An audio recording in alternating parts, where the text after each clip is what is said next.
നിഷ്കളങ്കരായ ആദിവാസികളുടെ നെഞ്ചിൽ കഠാര കുത്തിയിറക്കുന്ന പണിയാണ് സംസ്ഥാന സർക്കാർ ചെയ്യുന്നത്. ഇത് കേരള ഹൈക്കോടതി പറഞ്ഞതാണ്. ടി ജി ശ്രദ്ധിച്ചോ? ഞാൻ ശ്രദ്ധിച്ചു. ആ കമൻ്റൊക്കെ ഇരിക്കട്ടെ. ഈ ഭൂമി നിസ്സാര വിലയ്ക്ക് ഒരു പള്ളിക്ക് മാനന്തവാടിയിലെ കൈലോട് ഫെറോന പള്ളി, സെൻറ്റ് ജോർജ് ഫെറോന പള്ളി.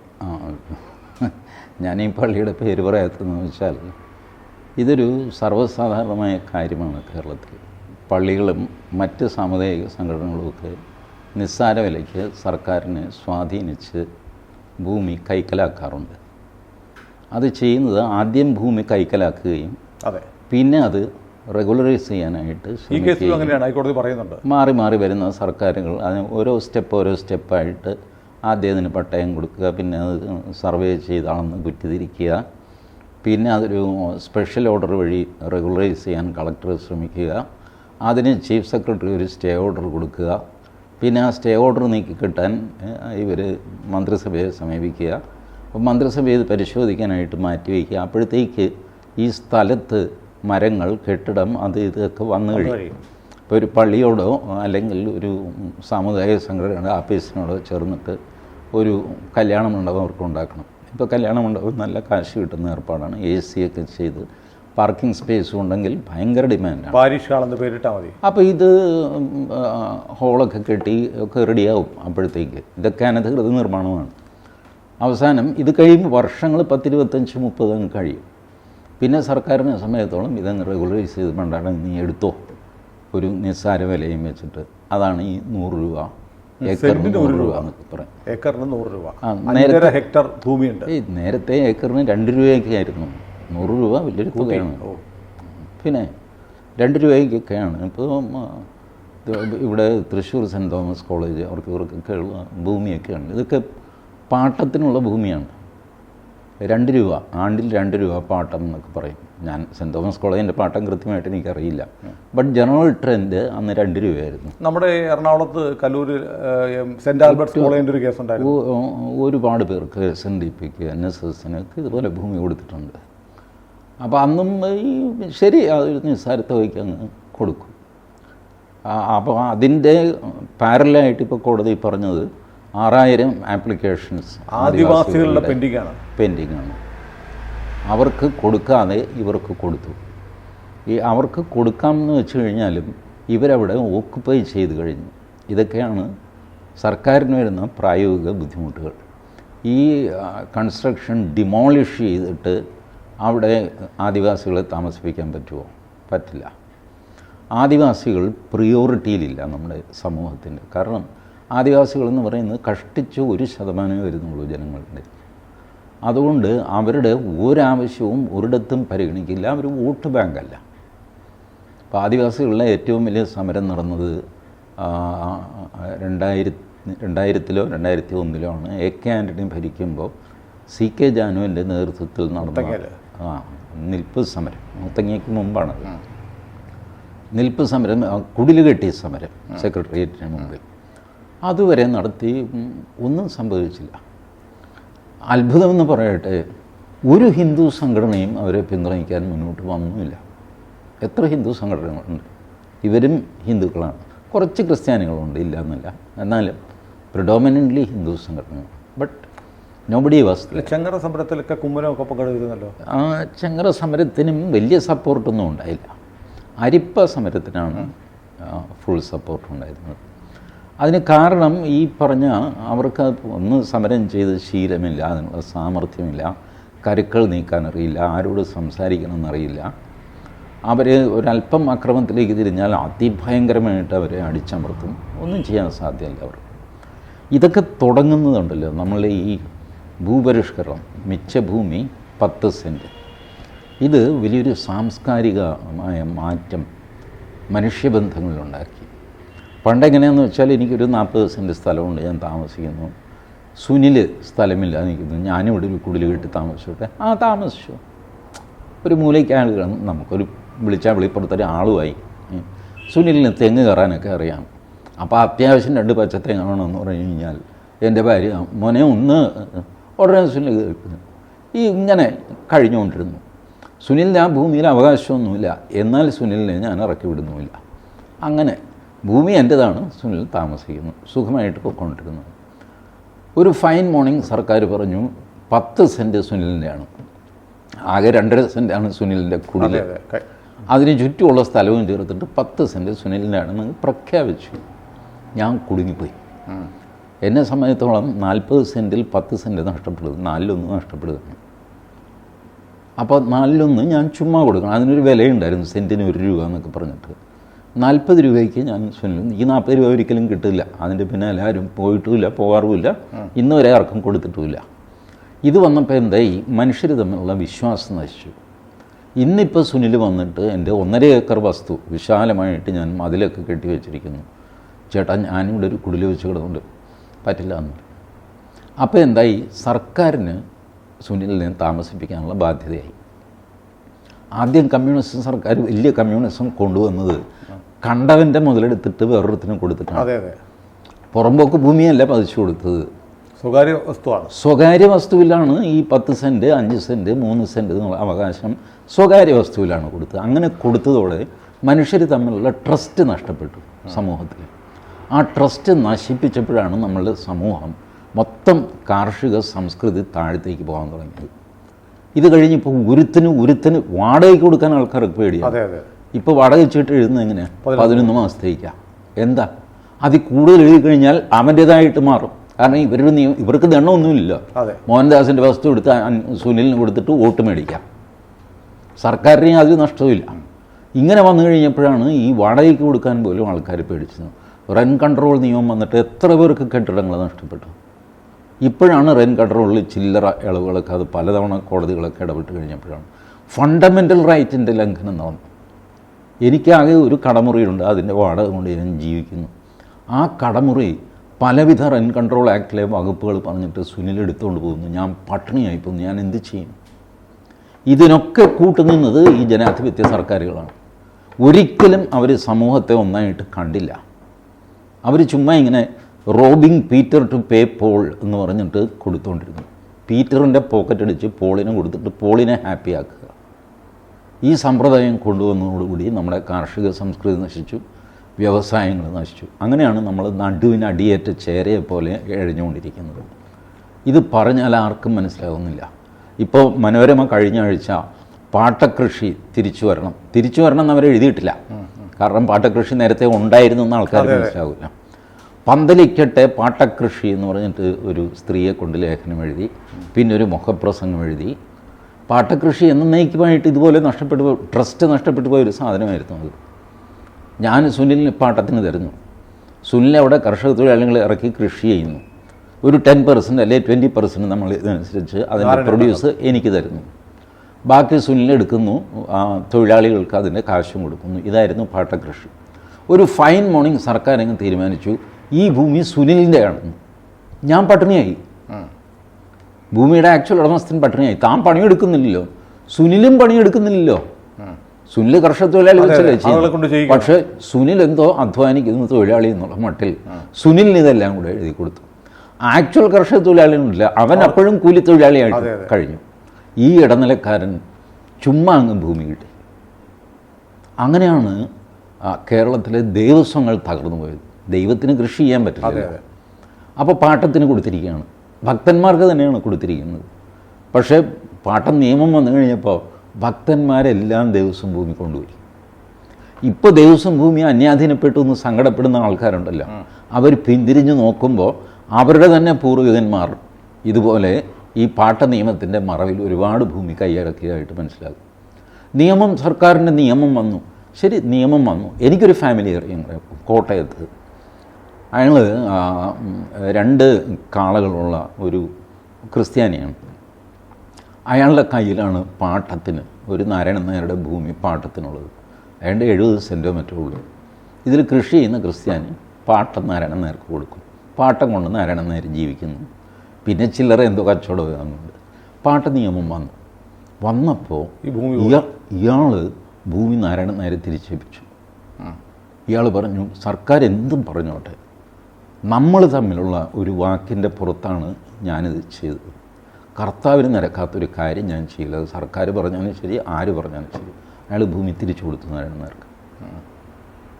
there were few examples in Kerala who understood the danger of this system. അപ്പോൾ ഈ മനുഷ്യൻ, ഇയാൾക്ക് 2 കാളകളേ ഉള്ളൂ. അയാൾ പറഞ്ഞു, നമുക്കൊരു കാര്യം ചെയ്യാം, നമുക്ക് പഴയ പോലെ തുടരാം, സർക്കാരിൻ്റെ നിയമം അനുസരിച്ചേ പറ്റൂ, അനുസരിച്ചില്ലെങ്കിൽ കേസ് വരും, അങ്ങനെയൊന്നുമില്ലല്ലോ. അപ്പോൾ ഭൂമി നിങ്ങളുടെ തന്നെ, നാരായണൻ്റെ തന്നെ, ഞാൻ പഴയ പോലെ തന്നെ ചെയ്തുകൊണ്ടിരിക്കാം. സുഖമായിട്ട് അവർ കഴിഞ്ഞു. പിന്നീട് എന്ത് സംഭവിച്ചെന്ന് എനിക്കറിയില്ല. ബട്ട് ഇതുപോലെ ഇത് ഭൂമി ഒരു സംസ്കാരത്തിൻ്റെ ഭാഗമാണ് എന്നുള്ള ചിന്ത ഭരണാധികാരികൾക്ക് ഇല്ലാതെ പോയി. പെട്ടെന്ന് പൊളിറ്റിക്കൽ പോയിൻ്റ് സ്കോർ ചെയ്ത് എല്ലാവരും കൂടെ കോമ്പറ്റീറ്റീവ് പൊളിറ്റിക്സ് ആയിരുന്നില്ല. ഇപ്പോൾ നോക്ക്, കേരളത്തിൽ 2ാം ഭൂപരിഷ്കരണം ആവശ്യപ്പെടാത്ത ഏതെങ്കിലും കക്ഷിയുണ്ടോ? ഇതെന്താ സാധനമെന്ന് ആർക്കും അറിയില്ല. പക്ഷേ 2ാം ഭൂപരിഷ്കരണം അത് ഗൗരിയമ്മ കോയിൻ ചെയ്ത് ഇറക്കി വിട്ട വാക്കാണ്. CPM അത് പറയും, CPI അത് പറയും, BJP അത് പറയും. അടുത്ത കാലത്തും കുമ്മനം രാജശേഖരൻ സംസാരിക്കുന്നത് ഞാൻ കേട്ടു, 2ാം ഭൂപരിഷ്കരണത്തിന് സമയമായി. ആഫ്റ്റർ ഓൾ ഓക്കെ, എനിക്ക് കുഴപ്പമൊന്നുമില്ല. എന്താണ് ഈ 2ാം ഭൂപരിഷ്കരണം? പരിഷ്കരിച്ച് കേരളത്തിൽ ഭൂമിയില്ല. ഉള്ള ഭൂമി ഇതുപോലത്തെ സൂത്രപ്പണി കൊണ്ട് അവർ എടുക്കുകയും ചെയ്തിരിക്കുന്നു തൽപര കക്ഷികൾ. അതിൽ ഏറ്റവും മിടുക്ക് കാണിച്ചിരിക്കുന്നത് സഭകളാണ്. പക്ഷേ NSS, SNDP, മറ്റ് ദേവസ്വങ്ങൾ, പ്രമാണിമാർ, ഇവരൊന്നും മോശമൊന്നുമല്ല. TG ഈ പറഞ്ഞത് കൂടുതലും നമ്മൾ വ്യക്തികളുടെ അനുഭവങ്ങളും കഥകളുമാണ്. പക്ഷേ നമ്മൾ വിശേഷിയ ഹൈ റേഞ്ച് മേഖലയിൽ നിന്ന് പോകും. ഇടുക്കി ജില്ലയിലൂടെ യാത്ര ചെയ്താൽ എല്ലാ മലകളുടെയും മുകളിൽ ഒരു കുരിശ് കാണാം. അതുകൊണ്ടാണ് പണ്ട് വെള്ളാപ്പള്ളി പറഞ്ഞത് കുരിശ് കൃഷി എന്ന് പറഞ്ഞത്. ലിറ്ററലി അങ്ങനെ ഒരു അവസ്ഥ കേരളത്തിലെ ഹൈ റേഞ്ചിൽ വയനാട്ടിലുണ്ട്. വയനാട്ടിലെ പ്രകടമായ ഒരു കാര്യമാണ് ഇന്നിപ്പോൾ കോടതി പറഞ്ഞിരിക്കുന്നത്. കോടതി പറഞ്ഞ് റദ്ദാക്കി അവർ കയ്യേറിയ ഭൂമി തിരിച്ചു പിടിക്കണമെന്ന് പറഞ്ഞു, അല്ലെങ്കിൽ മാർക്കറ്റ് വിലയ്ക്ക് അവർക്ക് ഈടാക്കി വിൽക്കാൻ പറഞ്ഞു.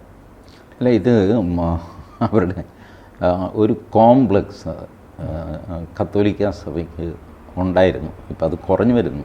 നേരത്തെ ഉണ്ടായിരുന്നു.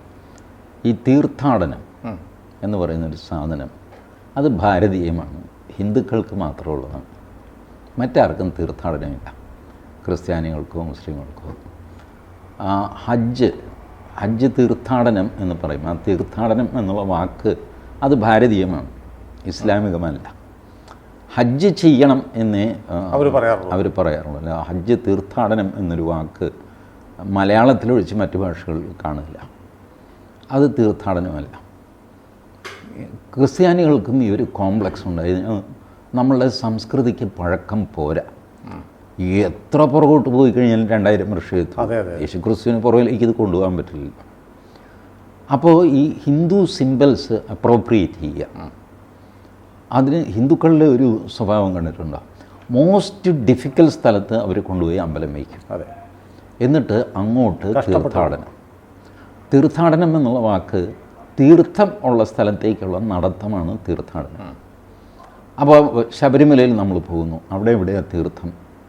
അതാണ് ഉരക്കുഴി. ഒരു തീർത്ഥം അവിടെ ഉണ്ടാവും. തിരുനെല്ലിയിൽ പോയി കഴിഞ്ഞാൽ ഒരു തീർത്ഥം ഉണ്ടാകും. രാമേശ്വരത്ത് പോയാൽ തീർത്ഥമുണ്ട്, കടലാണ്. ഇനി ഒന്നുമില്ലാന്ന് വയ്ക്കുക, അവിടെ അമ്പലക്കുളം ഉണ്ടാകും. എല്ലാ അമ്പലത്തിനും നിർബന്ധമായിട്ടൊരു കുളം ഉണ്ടാകും. അപ്പോൾ അങ്ങനെയാണ് ഈ തീർത്ഥാടനം എന്നുള്ള വാക്ക് തുടങ്ങുന്നത്. അവിടെ അമ്പലമില്ലെങ്കിൽ തീർത്ഥം മാത്രം മതി, അതും തീർത്ഥാടനമാകും.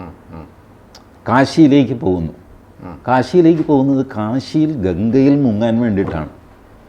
പിന്നെ അവിടെ വിശ്വനാഥ ക്ഷേത്രം ഉള്ളതുകൊണ്ട് എന്നാവൊന്ന് കയറി തൊഴുക എന്ന് വിചാരിച്ചു. മുഖ്യ ഗംഗയാണ്. ഗംഗയിൽ മുക്കി തൻ്റെ പാപങ്ങൾ മുഴുവൻ ഒഴുക്കി ശുദ്ധനാകുക എന്നുള്ളതാണ്.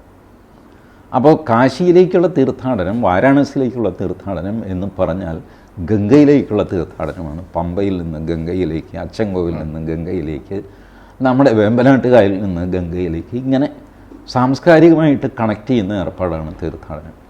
ഇതില്ലല്ലോ എന്നൊരു ഖേദം ക്രിസ്ത്യൻ സമൂഹത്തിനുണ്ടായിരുന്നു. അതുകൊണ്ടാണ് അവരും ഏറ്റവും ദുർഘടം പിടിച്ച മലമുകളിൽ ഒരു കുരിശ് കൊണ്ടുപോയി വയ്ക്കുക. ഇത് തുടങ്ങിയത് കന്യാകുമാരിയിലാണ്. അതെ, കന്യാകുമാരിയിൽ സ്വാമി വിവേകാനന്ദൻ്റെ പ്രതിമ അവിടെ വരും എന്നുള്ള ഘട്ടം വന്നപ്പോൾ അവിടെ ഒരു കുരിശ് വന്നു.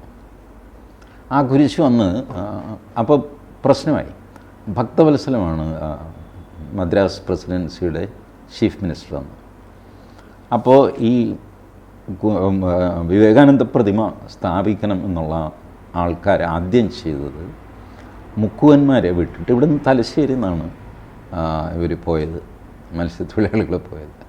അവർ പോയിട്ട് രാത്രി പോയി ഈ കുരിശങ്ങ് അടിച്ച് പൊട്ടിച്ചു. കോൺക്രീറ്റിൻ്റെ കുരിശായിരുന്നു. അടിച്ച് പൊട്ടിച്ച് അപ്പോൾ മറ്റവർ നേരെ കോടതിയിലേക്ക് ഓടി. കോടതിയിൽ സാധാരണ ചെന്ന് കഴിയുമ്പോൾ എന്താ സംഭവിക്കുന്നത്? സ്റ്റാറ്റസ് കോ ഓർഡർ. സ്റ്റാറ്റസ് കോ ഓർഡർ ചെയ്ത് കഴിഞ്ഞാൽ സംഭവിക്കുന്നതെന്ന് വെച്ചാൽ കുരിശ് അവിടെ ഇല്ല. പിന്നെ കുരിശ് വയ്ക്കാൻ പറ്റില്ല, കാരണം കോടതിയുടെ ഉത്തരവ് സ്റ്റാറ്റസ് കോ. ജില്ലാ കളക്ടർ അവരിവിടെ ഭക്തവത്സലം വാസ് എഗൻസ്റ്റ് സ്വാമി വിവേകാനന്ദ കേട്ടോ. ഭക്തവത്സലം എതിരായിരുന്നു, EMS നമ്പൂതിരിപ്പാട് എതിരായിരുന്നു. ഇവരൊക്കെ 5 പൈസ കൊടുക്കില്ലെന്ന് പറഞ്ഞു EMS നമ്പൂതിരിപ്പാട്. പിന്നീട് 1,00,000 രൂപയോ മറ്റോ അച്യുതമേനോൻ കൊടുത്തു എന്ന് തോന്നുന്നു. അവിടുത്തെ പാറയിൽ ഇങ്ങനെ ഓരോ സംസ്ഥാനം കൊടുത്ത എമൗണ്ട് എഴുതി വെച്ചിട്ടുണ്ട്. But EMS did not pay. അപ്പോൾ അന്ന് ഇത് ചെയ്യാനുള്ള ഒരു കാര്യവും കന്യാകുമാരിയിൽ വ്യാപകമായ മതമാറ്റത്തിലൂടെ ഒരുപാട് ക്രിസ്ത്യാനികൾ, മുക്കുവരെല്ലാം ക്രിസ്ത്യാനികളായിട്ടുണ്ട്. അപ്പോൾ അങ്ങോട്ട് കടൽ കടന്ന് ഒരു തീർത്ഥാടനം എളുപ്പമുള്ള കാര്യമാണ്. പിന്നീട് സ്വാമി വിവേകാനന്ദനെ തള്ളിപ്പറയാൻ നിർവാഹമില്ല, എന്നാൽ സ്വാംശീകരിക്കാൻ നിർവാഹമില്ല എന്നായി കഴിഞ്ഞപ്പോൾ കരുണാനിധി ഡിസൈൻ ചെയ്തതാണ് തിരുവള്ളുവരുടെ പ്രതിമ. സ്വാമി വിവേകാനന്ദനേക്കാൾ വളരെ ഉയരത്തിൽ. ഓക്കെ, പക്ഷേ അത് അൺഅപ്രോച്ചബിളാണ്. ആ പാറയിലേക്ക് ചെന്നിറങ്ങാൻ പറ്റില്ല. നമുക്കതിൻ്റെ വിവേകാനന്ദ പാറയിൽ നിന്നുകൊണ്ട് വള്ളുവരെ കാണാം. തെറ്റില്ലല്ലോ. Valluvar was a great Hindu. അതെ അതെ. So there was no problem. വള്ളുവരും സ്വാമി വിവേകാനന്ദനും തമ്മിൽ യാതൊരു ശത്രുതയുമില്ല, അസൂയയുമില്ല. അവർ രണ്ടും മഹാന്മാരായിരുന്നു. അങ്ങ് പോകും. അപ്പോൾ ഈ തങ്ങളുടെ പാരമ്പര്യത്തിൽ ഇതുപോലത്തെ ഗ്ലോറിയസ് ആയിട്ടുള്ള കാര്യങ്ങളുണ്ട് എന്ന് വരുത്താനുള്ള ശ്രമത്തിൻ്റെ ഭാഗമായിട്ടാണ് ഈ കുരിശും കുന്നും മലയൊക്കെ കാണുമ്പോൾ അതിൻ്റെ പൊക്കത്തിലൊരു കുരിശ് വെച്ചാലോ എന്ന് തോന്നൽ. പക്ഷേ ഇതിനെ വല്ലാതെ ലീഗലൈസ് ചെയ്യുന്നുണ്ട്. TG ഓർക്കുന്നില്ലേ, ഇടുക്കിയിൽ ഒരു മറ്റേ ഇരുമ്പിൻ്റെ ഒരു കുരിശുണ്ടായി, കളക്ടർ വന്നിട്ട് അത് പൊളിക്കാൻ പോയി, പിണറായി ഉടനെ ഇടപെടുന്നു. അത് സ്വകാര്യ വ്യക്തി ഉണ്ടാക്കിയ ഒരു കമ്പനിയെ മറ്റും ഉണ്ടാക്കിയതാണ്. അതിനെ ലീഗലൈസ് ചെയ്യുന്നു, അതിനെ തിരിച്ചു പണിയണമെന്ന് പറയുന്നു, കളക്ടറെ നടപടിയെടുക്കുന്നു. അത് ചെയ്ത ആളെന്ന് എനിക്ക് തോന്നുന്നു നമ്മുടെ ശ്രീറാം വെങ്കട്ടരാമൻ. അതെ അതെ, ഞാൻ പേര് പറഞ്ഞില്ലെന്നേ ഉള്ളൂ. അതിന് വലിയ വില കൊടുക്കേണ്ടി വന്നു ശ്രീറാം വെങ്കട്ടരാമൻ. 2 കമ്മ്യൂണിറ്റീസ് അദ്ദേഹത്തിൻ്റെ ശത്രുക്കളായി. കുരിശിൻ്റെ പേരിലും മറ്റേ ആക്സിഡൻറ്റിൻ്റെ പേരിലും. ബഷീറിൻ്റെ മരണം എന്തുമായിക്കോട്ടെ, അതൊക്കെയുണ്ട്. അതുപോലത്തെ ഒരു ലാൻഡ് ട്രാൻസ്ഫറാണ് ഇപ്പോൾ ഈ ഹൈക്കോടതി റദ്ദാക്കിയിരിക്കുന്നത്. ഇത് പക്ഷേ അങ്ങനെ ഒരു ട്രെൻഡൊന്നുമാണെന്ന് ഞാൻ കരുതുന്നില്ല. ഒരു ഒറ്റപ്പെട്ട സംഭവമായിട്ട് ഞാൻ കാണുന്നുള്ളൂ. ഇതുമായിട്ട് അധികം മുന്നോട്ട് പോകാനും പറ്റില്ല. ഇതുപോലും അവർ സുപ്രീം കോടതിയിൽ ചലഞ്ച് ചെയ്യാനുള്ള സാധ്യതയുണ്ട്. ചലഞ്ച് ചെയ്തൊരു സ്റ്റേ ഓർഡർ കിട്ടിക്കഴിഞ്ഞാൽ പിന്നെ ഒരു 45 വർഷം നിങ്ങൾക്ക് സുഖമായിട്ട് ഇത് കൊണ്ടുപോകാം. അല്ല, ഈ രാഷ്ട്രീയ കാരണങ്ങളാൽ ക്രൈസ്തവ സഭ കേരളത്തിൽ 100 കണക്കിന് ഏക്കർ വനഭൂമി ഇങ്ങനെ കയ്യേറിയിട്ടുണ്ട് എന്നത് നമ്മൾ എത്ര കാലം മറച്ചു വെക്കും? അത് ചിലപ്പോൾ അനാദിയായിട്ട് മറഞ്ഞിരിക്കും. ഇവൻ BJP പോലും പറയില്ല. ഫോർ പൊളിറ്റിക്കൽ റീസൺസ് പറയാൻ പറ്റില്ല. ഞാൻ പറയട്ടെ, 1991 ഇൻട്രി മലബാർ ദേവസ്വം എന്ന് പറഞ്ഞിട്ട് സ്വമേധയാ ഹൈക്കോടതി എടുത്ത കേസിലെ ഒരു വിധിയുണ്ട്. ജസ്റ്റിസ് ബാലനാരായണ മാരാരും ആനന്ദർ ജസ്റ്റിസ് ബാലസുബ്രഹ്മണ്യവും പി കെ ബാലസുബ്രഹ്മണ്യം. ആ ജഡ്ജ്മെൻറ്റ് വായിച്ചാൽ മലബാറിലെ ദേവസ്വങ്ങൾ എങ്ങനെ സ്റ്റെപ്പ് ബൈ സ്റ്റെപ്പായിട്ട് സർക്കാർ കൊള്ളയടിച്ചെന്ന് മനസ്സിലാവും. പ്രത്യേകിച്ച് പി കെ ബാലസുബ്രഹ്മണ്യം അതിലൊരു കൺകറൻറ്റ് ജഡ്ജ്മെൻറ്റ് എഴുതിയിട്ടുണ്ട്. ആദ്യം ബാലനാരായണന്മാരോട് യോജിച്ചിട്ടാണ് എഴുതിയിരിക്കുന്നത്. P K Balasubrahmanyan step by സ്റ്റെപ്പായിട്ട് ഇത് എക്സ്പ്ലെയിൻ ചെയ്യുന്നുണ്ട്. എന്നിട്ട് മലബാർ ദിവസത്തിലെ അമ്പലങ്ങൾ പട്ടിണിയിലാണെന്നും അതുകൊണ്ട് ഞങ്ങൾ ഏറ്റെടുക്കുകയാണ്. എങ്ങനെയാണെന്ന് വെച്ചാൽ, ഞാൻ സുധീറിൻ്റെ പൈസ കൈക്കലാക്കുന്നു, വീട് ഏറ്റെടുക്കുന്നു, സുധീറിൻ്റെ ഷർട്ടും പാൻറ്റും അണ്ടർവെയറും വരെ അഴിച്ച് വാങ്ങുന്നു. എന്നിട്ട് പറയുന്നു സുധീറിന് വിശക്കുന്നു, സുധീറിന് തുണിയില്ല, ഞാൻ സംരക്ഷിച്ചോളാം, സുധീറിൻ്റെ ഭരണം എനിക്ക് കിട്ടണം, സുധീർ എൻ്റെ നിയന്ത്രണത്തിൽ നിൽക്കണം. ഇങ്ങനെ ചെയ്താണ് മലബാർ ദേവസ്വങ്ങൾ ഏറ്റെടുത്തിരിക്കുന്നത് സർക്കാർ. നിങ്ങൾ കൊള്ളയടിച്ചു. ഇത് ജസ്റ്റിസ് കൃത്യമായിട്ട് പറയുന്നത് പ്രൈവറ്റ് ഫോറസ്റ്റ് ഫെസ്റ്റിൽ. KP കേശവനൻ വരെയൊക്കെ ഇടപെട്ടിട്ട് അന്ന് മലബാർ ദേവസ്വങ്ങളുടെ ഭൂമിയെല്ലാം വനഭൂമി അടക്കം ചേർത്തിട്ട് ഒരു കോർപ്പറേഷൻ രൂപീകരിച്ച് അതിനൊരു പ്രൊഫഷണൽ മാനേജ്മെൻറ്റ് വെച്ച് ചെയ്യാമെന്നൊക്കെ പറഞ്ഞ ആലോചന നടന്നുകൊണ്ടിരിക്കുമ്പോഴാണ് സ്വീപ്പിംഗ് ആയിട്ട് ഈ വനനിയമം വരുന്നത്. സ്വകാര്യ വനനിയമം വെച്ചിട്ട് ഇതെല്ലാം കൂടെ എടുത്തുകൊണ്ട് പോയി. മലബാർ ദേവസ്വങ്ങൾക്ക് വേറെ വരുമാനം ഉണ്ടായിരുന്നില്ല. തിരുവിതാംകൂറിലെ ദേവസ്വങ്ങൾക്ക് സ്വർണം, അത് പിന്നെ കൃഷിഭൂമി ഇതൊക്കെ ഉണ്ടായിരുന്നു, പാട്ടം ഇതൊക്കെ. മലബാർ ദേവസ്വത്തിന് വനങ്ങളാണ് കൂടുതൽ, സ്വർണമില്ല. സ്വർണം മുഴുവൻ കൊണ്ടുപോയിട്ട്, ഇപ്പം ഞാൻ പറഞ്ഞ ഇതാരും വിശ്വസിക്കില്ല, സ്വർണം മുഴുവൻ കൊണ്ടുപോയിട്ട് പത്മനാഭസ്വാമി ക്ഷേത്രത്തിൽ ഡെപ്പോസിറ്റ് ചെയ്തു ഈ ടിപ്പു സുൽത്താൻ്റെ ആക്രമണ കാലത്ത്. ഇയാളെ ഭയന്നിട്ട് കൊണ്ടുവന്ന് തെക്കേ അറ്റത്ത് കുമിഞ്ഞുകൂടിയ സ്വർണ്ണമാണ് അതവിടെ കിടക്കുന്നത്. അതെന്തോ പാവങ്ങളെ ഞെക്കിപ്പിഴിഞ്ഞ് മേടിച്ച പണമാണെന്നൊക്കെ പറഞ്ഞ് പ്രസംഗിച്ചുകൊണ്ട് നടക്കുന്ന ആൾക്കാർ. പാവങ്ങളെ ഞെക്കിപ്പിഴിഞ്ഞാൽ സ്വർണം കിട്ടുന്നത് എങ്ങനെ? ചോര കിട്ടും. സ്വർണം കിട്ടുന്നത് എങ്ങനെ? പാവങ്ങളെല്ലാം സ്വർണം സൂക്ഷിച്ചു വെച്ചിരിക്കുകയായിരുന്നു തിരുവിതാംകൂറിൽ. ഒന്നുമല്ല. സുല്ല് നോക്ക്, ഇപ്പോൾ മലബാറിൽ നിന്ന് സഞ്ചരിച്ച് നമ്മൾ കൊടുങ്ങല്ലൂർ വരെ വന്നു കഴിഞ്ഞാൽ വലിയ സ്വർണ്ണമൊന്നും ഒരു അമ്പലത്തിലുമില്ല. ഗുരുവായൂരുള്ളത് പിൽക്കാലത്ത് ഡെപ്പോസിറ്റ് ചെയ്ത് വന്നതാണ്. കൊടുങ്ങല്ലൂരിൽ നിന്ന് ഇപ്പുറത്തേക്ക് ഇറങ്ങി അണ്ടപ്പള്ളിക്കാവ് മുതൽ ആ തെക്കോട്ട് സഞ്ചരിച്ചു കഴിഞ്ഞാൽ ഈ ക്ഷേത്രങ്ങളിലെല്ലാം സ്വർണം കാണും. ടിപ്പു എന്ന അതിർത്തിയിൽ വെച്ച് സ്വർണം മുഴുവൻ ഇപ്പുറത്തേക്ക് കടത്തി. പിന്നെ ഇപ്പുറത്ത് ടിപ്പു വന്നില്ല. വന്നിരുന്നെങ്കിൽ ഏതൊക്കെ ക്ഷേത്രങ്ങൾ കൊള്ളയടിക്കുമെന്ന് മലബാർ ദേവസ്വങ്ങളുടെ ഒരു മലബാർ ദേവസ്വങ്ങളിൽ പിന്നെ അവരുടെ കയ്യിലുണ്ടായിരുന്നത് വനഭൂമിയാണ്. അല്ല, അവരുടെ ട്രഷറി ആയിരുന്നു ശ്രീ പത്മനാഭസ്വാമി ക്ഷേത്രം. അത് എല്ലാവരും കൊണ്ടുവന്ന് പോലെ പത്മനാഭനെ. അതുകൊണ്ടാണ് മണ്ണിൽ കുഴിച്ച് ഭൂമിക്കടിയിലല്ലേ നിലവറ. എന്തുകൊണ്ടാണ് അത്ര ഭയന്നിട്ടെന്ന പോലെ ഇത് സൂക്ഷിച്ചത്? അത് കാരണം ശരിക്കും ഭയമുണ്ടായിരുന്നു. ഇതിലധികം സ്വർണ്ണമുണ്ടാകും നമ്മളുടെ പത്മനാഭസ്വാമി ക്ഷേത്രത്തിൻ്റെ മൂലക്ഷേത്രം എന്ന് പറയുന്നത് തിരുവട്ടാർ ആദികേശവനോ, ഐ തിങ്ക് സോ. അവിടെ ഇനി ഭൂഗർഭ അറയുണ്ടോയെന്ന് പറയുമ്പോൾ തൃപ്പൂണിത്തുറയിൽ ഭൂഗർഭ അറയുണ്ട്, 3 ഭൂഗർഭ അറ കംപ്ലീറ്റ് കാലിയാക്കിയിട്ടോ. ഞാൻ ഹൈക്കോടതിയിൽ പോയിരുന്നു. തൃപ്പൂണിത്തുറ ഭൂഗർഭ അറ തുറന്ന് ഇതുപോലെ പത്മനാഭസ്വാമി പോലെ ചെയ്യണം എന്ന് പറഞ്ഞിട്ട് ഹൈക്കോടതി സമ്മതിച്ചില്ല. ജന്മം ചെയ്താൽ സമ്മതിക്കില്ല ഹൈക്കോടതി. Just not possible. ഇപ്പം അദ്ദേഹം മരിച്ചുപോയി, ജസ്റ്റിസ് തോട്ടത്തിൽ ബി രാധാകൃഷ്ണൻ. അദ്ദേഹം പറഞ്ഞു ഇതൊക്കെ വെറുതെ മനുഷ്യനെ ശല്യം ചെയ്യാനായിട്ട് എന്ത് ഇൻവെൻട്രി. അപ്പോൾ എൻ്റെ വക്കീൽ വായിച്ചു, സാർ ഒരു ഇൻവെൻട്രി വേണ്ടേ, അവിടെ എന്തായിരിക്കുന്നതൊക്കെ ഒന്ന് കുറിച്ചെടുക്കണ്ടേ.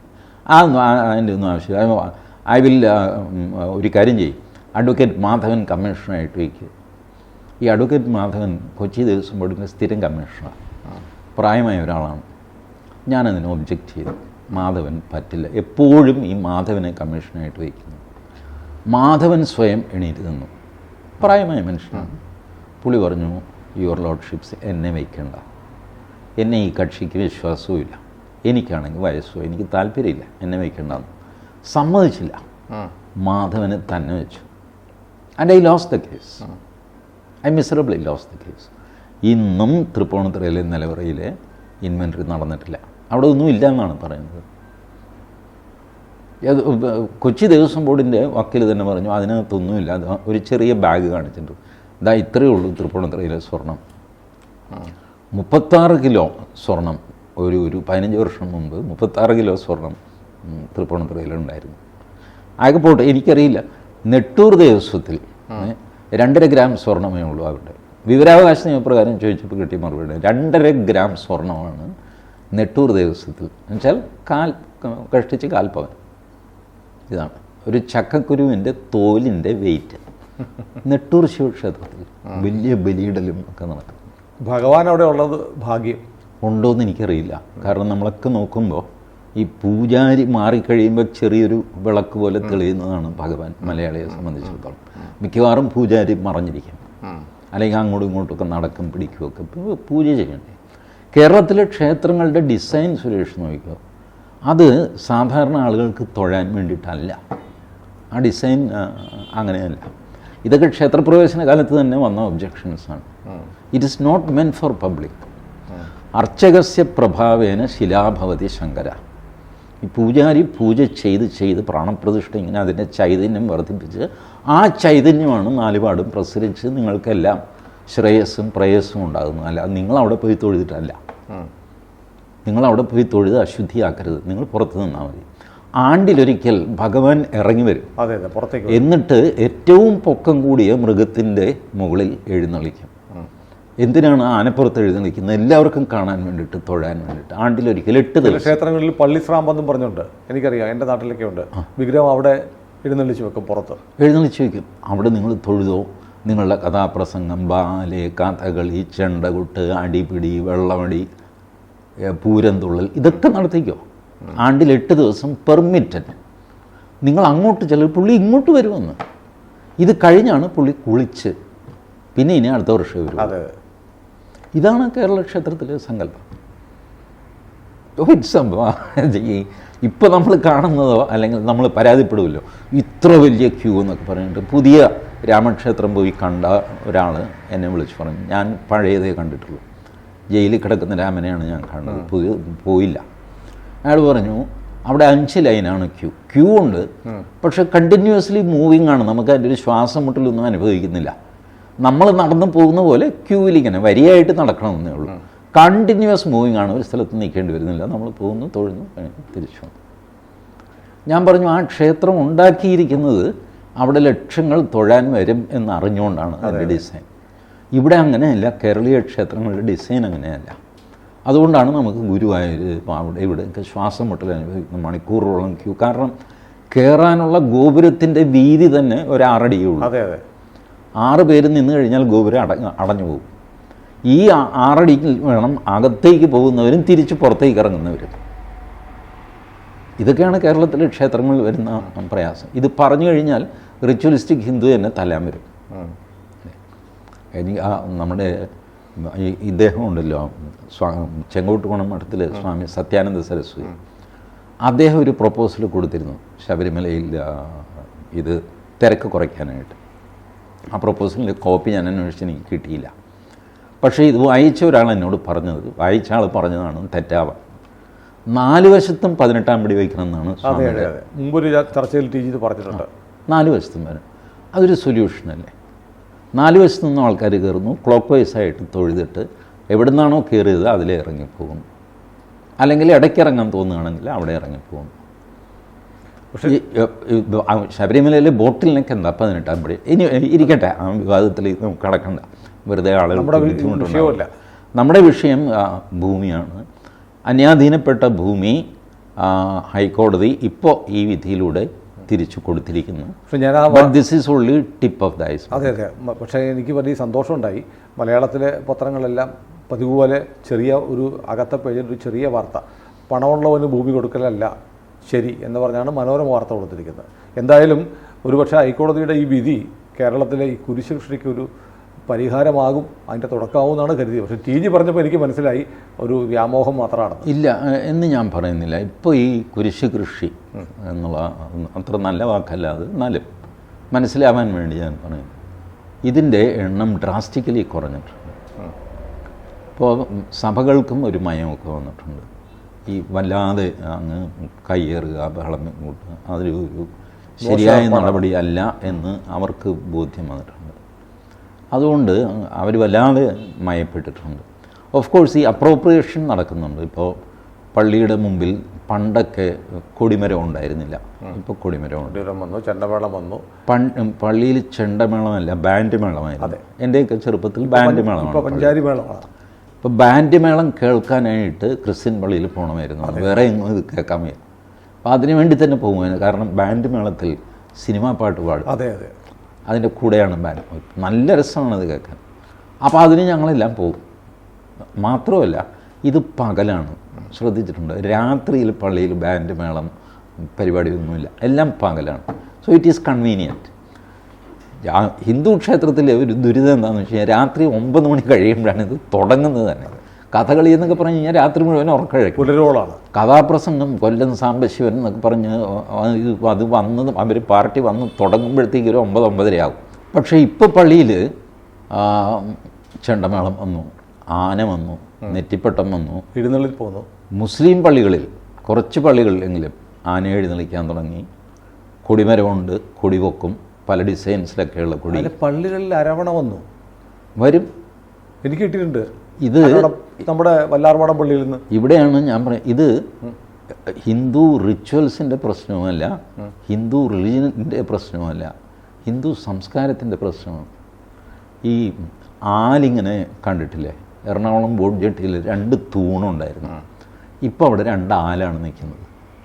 ഈ തൂണുകളെ പൊതിഞ്ഞ് ആലങ്ങ് വളർന്ന് മേലെ കംപ്ലീറ്റ് തൂണ് കാണാത്ത രീതിയിൽ. അതിനകത്ത് തൂണുണ്ടല്ലേ? അതിനകത്ത് തൂണുണ്ട്. ബോട്ട് ജെട്ടിയിലേക്ക് കയറുന്നിടത്ത് 2 തൂണുണ്ട്. ആ 2 തൂണാണ് ഇപ്പോൾ കാണുന്ന ആല്. അത് ശരി. 2ഉം ആലായിട്ട് മാറി. അതിനുള്ളിൽ തൂണുണ്ട്. ഇത് ഹിന്ദു സമാജത്തിൻ്റെ ഒരു സ്വഭാവമാണ്. മെല്ലെ അങ്ങ് പൊതിഞ്ഞ് അതിനുള്ളിലാക്കിയിട്ട് അതിനെ നശിപ്പിക്കുകയൊന്നുമില്ല. നിങ്ങളിതൊന്നും മാറ്റിക്കഴിഞ്ഞാൽ അത് ഉള്ളിലുണ്ട്.